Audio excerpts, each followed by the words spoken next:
এ দেখো বন্ধুরা, টমেটো মাখা করব। টমেটো কুচি কুচি কেটে নিয়েছি, ধনেপাতা কেটে নিয়েছি, কাঁচা লঙ্কা, বিট লবণ,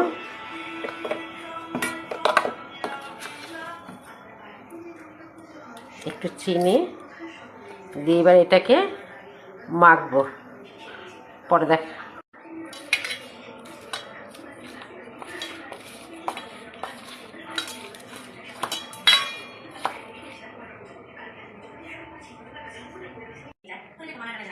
এই তনু, এই টমেটো মাখা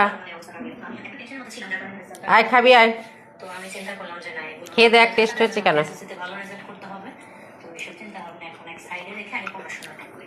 কেমন হয়েছে? ভালো আছে? লবণ লাগবে? ঝাল ঠিক আছে?